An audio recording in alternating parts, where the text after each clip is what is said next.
नमस्कार मित्रांनो, पोलीस भरती 2023 मध्ये आलेला प्रश्न बघा, किती सोपा प्रश्न आहे.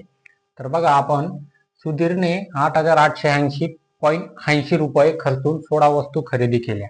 तर प्रत्येक वस्तूची किंमत किती रुपये आहे? तर बघा, हा कन्फ्यूज करणारा प्रश्न आहे. सोपा तर आहे पण कन्फ्यूज करणार आहे. तर बघा, 8,880 रुपयाला 16 वस्तू खरेदी केल्या, तर एक वस्तूची किंमत किती? तर बघा, प्रत्येक वस्तूची किंमत काढण्यासाठी आपल्याला 8,880.80 रुपयाला 16 ने भागावं लागेल. बरोबर, 16 ने भागावं लागेल. तर यांना भागाकार कसा करायचा? 16 1 16, 16 पंचे 80, 88 मधून 8 उरले, परत 16 पंचे 80, परत 8 उरले, परत 16 पंचे 80.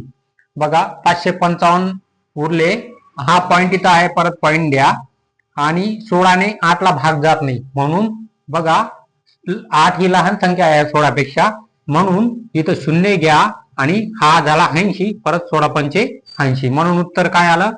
555.05 म्हणजे 555 रुपये 5 पैसे. तर बघा मित्रांनो, इथं ऑप्शन नंबर 3 555.5 पण आहे, म्हणजे 5 म्हणजे 50 पैसे गिनती होता याला. मग ऑप्शन नंबर 3 आणि 4 बघा. ऑप्शन नंबर 4 काय आहे? 555.05. तर आपलं उत्तर काय आलं आहे? 555.05, म्हणजे ऑप्शन नंबर 4 आपला बरोबर आहे.